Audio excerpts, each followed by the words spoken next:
Professor X's main power is telepathy, which is where one person can send their thoughts to another person from far away. And although this may seem impossible, some modern science has actually provided the basis for it in recent years, because through putting electrical implants around the skull and sometimes in the brain, we are able to send thoughts and actions to other people. In a recent UW study, they were able to have someone visualize pressing a key, and then through hooking up their brain with wires to another person's brain only on the outside of their head, they were able to make the person press the key through sending an electrical impulse. So there is the possibility of being able to send thoughts and actions through electrical impulses in the brain, but Professor X does it over long ranges without the connection of a wire. So although the basis is there, it doesn't seem physically possible from what we know about science today. All right. There are many components to Professor X's powers that correlate with chemistry. Prior to Cyclops' leadership that led the new group of X-Men to victory, Xavier deployed an entirely different group of superheroes to rescue his former students, but directly following, he erased the entire group's memory. Metal stellation agents that trap metal ions were used to reduce the effects of X's brain, metal ions in the brain. These were limited by the poor uptake of brain tissue. Research even shows that an answer to this limitation is combining a targeting dye with a metal stellation agent that crosses the blood-brain barrier. There's a lot of research being done towards a study of how RNA-binding proteins are involved in the important process of learning and memory formation, and the impact it can be on future research. At Johns Hopkins, they were able to detect differences in the concentration of brain chemicals that are used to transmit messages between neurons. The strength of these magnetic fields allowed the researchers to measure a small amount of multiple brain metabolic levels as well as compare them. These studies can contribute to what initiates memory decline and even dementia risk, and connects to Professor X's powers of causing memory loss. Adamantium is a fictional artificially synthesized metal, as Dr. McLean tried to recreate the process of bonding steel and vibranium and was unsuccessful. After his numerous failed experiments, it led him to the creation of adamantium, which was conducted by the Weapon X program, bonding adamantium to a human skeleton structure. To clarify, an alloy is a substance created with the melting of two or more elements together, one of them being a metal. An alloy crystallizes upon cooling and creates a solid solution, mixture, or intermetallic compound. As a living being, Professor X has a very clear link to biology, as he displays all 8 characteristics of life. However, there are many more ways that his life and powers both connect to and disagree with biological sciences. First off, there's the issue of telepathy. Marvel.com explained that in his younger years, the professor felt his siblings' pain firsthand thanks to the emergence of his mutant telepathic powers. Telepathy, in a purely biological sense, is not currently possible. However, it is possible for humans to feel each other's pain. So, if somebody gets hurt and you see that person getting hurt, part of your brain will be activated and it tells you that you're also getting hurt in a way. So, this is because both seeing and experiencing pain activate the same part of the neural network. And so the part of the brain that's activated is around right here in the cerebrum. Therefore, the issue of telepathy, as Professor X experiences it, both adheres to and goes against what we've learned in IB Bio. Additionally, Professor X had a new body cloned without crippled legs. As is relatively common knowledge, cloning is a feat made possible by today's science.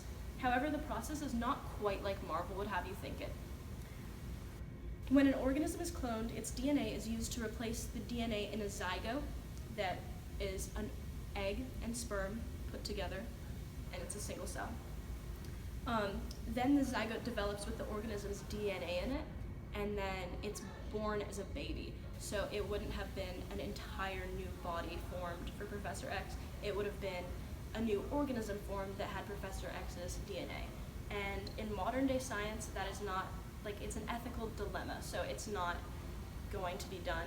and it wouldn't allow him to inhabit the new body with his own consciousness. In sports medicine, paralysis is a rare but very serious injury that may be dealt with in the professional world. Professor X is paralyzed. It happened when a large stone block crushed his spine. Paralysis is an injury that can occur during sports or in a freak accident.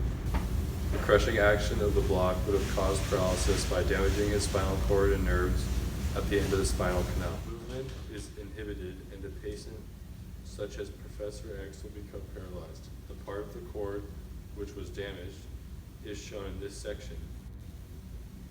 The affected vertebrae included the lumbar vertebrae. After paralyzation, he was not able to move from the waist down. The professor's powers include being able to cause amnesia or memory loss in other people. Amnesia is generally caused by brain damage or disease. For example, a concussion might cause brain damage. In the comics, Professor X causes amnesia through his telepathic abilities.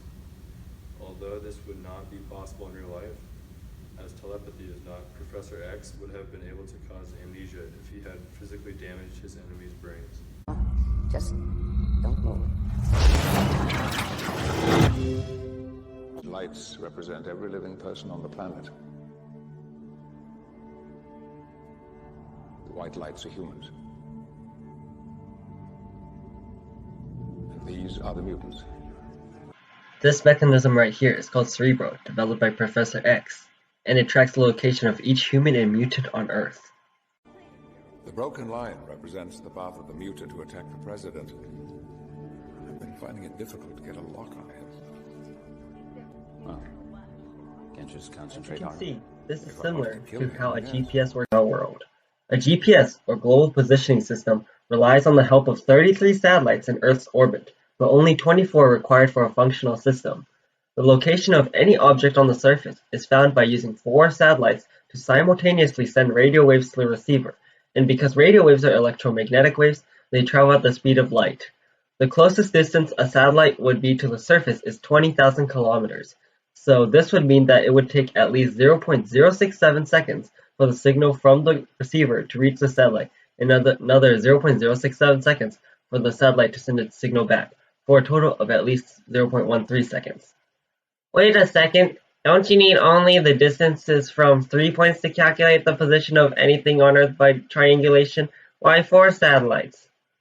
That is true. However, the 4th satellite will determine the time the initial position is offset, which happens because the system needs to correct itself for a tiny amount of time because of the delay in a receiver's device.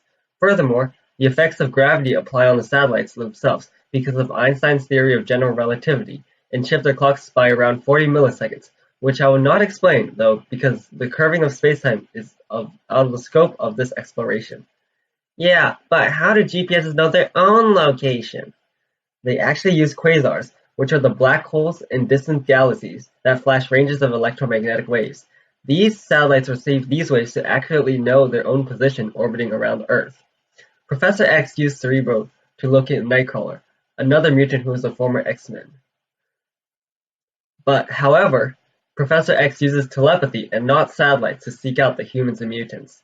Recent advances in computer science engineering have allowed humans to communicate through the brain by reading their brainwaves. Neurons send signals to each other through a process called synaptic transmission, where chemical signals are sent that result in electrical activity in the receiving cell. This electrical activity can be recorded with electroencephalography by using a device that resembles a helmet with wires connected to it and records electrodes, much like Professor X's Cerebro. This technology is quickly being implemented, such as in cochlear implants, which, unlike hearing aids, which directly modify electrical activity in the brain to allow the user to more clearly hear. Furthermore, software for transcranial magnetic stimulation, or TMS, can deliver electrical pulses to the brain that can be even used to make a person's body move when the pulses are delivered to their motor cortex. Think mind control. Using specific brainwaves, scientists have used electroencephalography with TMS and the internet to transmit thoughts from across the world, which could eventually lead to Cerebro-like devices to assimilate into society, with certain ethical dilemmas as well.